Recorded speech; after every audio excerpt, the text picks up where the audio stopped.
So after 7 days of playing in the 741 Rover, the review is done, hence this video. Quick disclosure for transparency, 741 Performance sent a pair for me to test and even invited me to a virtual meeting just for them to walk me through the product. More on that in a separate video. But going back, I like the shoe's overall performance on the court. The outsole has good bite, the cushioning is built for good impact protection, the shoe fits like a glove, heel to toe transition is smooth, and the stack height is just right. On the other hand, there's no shank, which some of you who are used to plastic shanks might find odd. The shoe is not the most well ventilated shoe out there, and it costs $200. Is it worth it though? That's for you to decide, but here's what you need to know.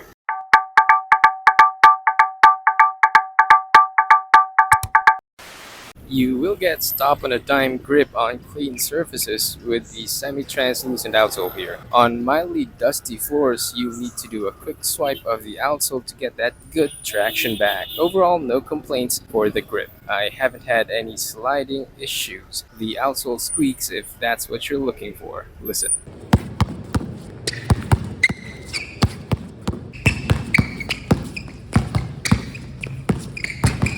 No issues with the outsole durability so far. While the treads are holding up well after a week of daily use, I don't suggest wearing these on courts with rough surfaces on a regular basis. That includes blacktops and concrete courts without seal or coating. The treads are pliable and the rubber is not as stiff as your regular rubber, but at the end of the day, it's your choice.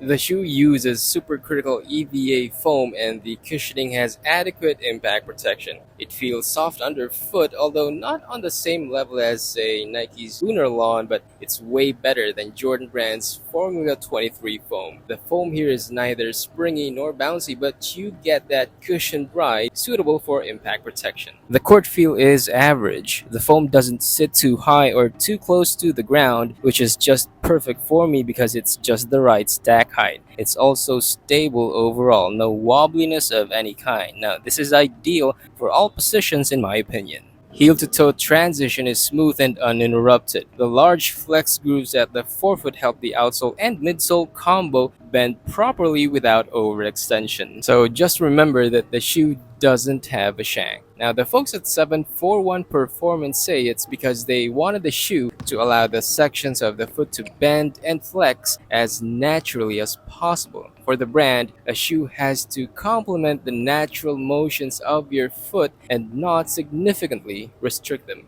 and I agree.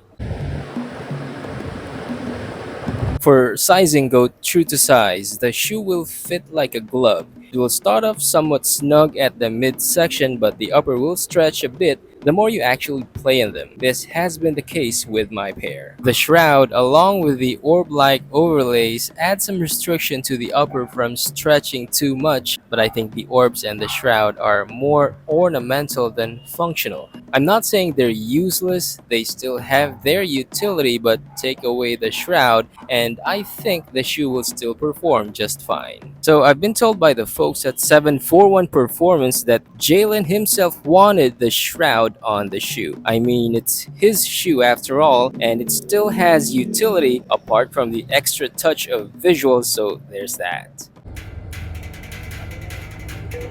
And because you have the shroud, ventilation is diminished. Heat will escape, but not as fast as, say, in an unshrouded open mesh upper. It's not a deal breaker by default, but if your feet easily sweat and you live in a tropical country like I do, expect to get drenched. And because of the shroud, the shoe will also be difficult to put on during the first couple of wears. It will get a bit easier the more you wear the shoe though. There's no pinching, no internal sliding, and it only gets better in terms of overall comfort the more you wear them. Again, the shroud. It does the heavy lifting for the shoe's support. It gives that glove-like fit and doubles as an extra layer of countering sharp lateral cuts and jabs. So here's the thing. 741 Performance markets the 741 Rover as a luxury hybrid athleisure shoe. The keyword there is luxury, which partly explains the $200 price tag. The other part has something to do with the fact that 741 Performance is a startup. According to them, the best materials had to be identified and ultimately sourced from specific manufacturers, Korea to be exact. Additional costs are involved because the brand basically buys the parts instead of producing them on their own, and not in super large quantities the way big brands do. That's according to the brand. But one thing I like is that 741 Performance is quick on its feet. You see, this toe box reinforcement was absent when we first saw the shoe, which was not the final product according to them because Jaylen was still testing the shoe extensively in live games at that point. They eventually added this toe reinforcement, which at least suggests that 741 Performance knows what needs to be done and quickly at that. I like the overall performance of the shoe. The traction is good, the fit is comfortable, which is where much of the support comes from. The cushioning is soft enough and stable, the stack height suits my needs. Court feel is good, not much to ask for, except maybe for the price, because let's face it, it's a turnoff for many. But you know what? I think 741 Performance truly understands that the competition is tough, and positioning a shoe at a $200 price tag is a bold but risky move for a company that is still trying to get its footing. It's a risk they're willing to take because they believe that Jalen can move the needle. I'll share with you some insights into the meeting I mentioned earlier in a separate video, but for now, let me know what you think.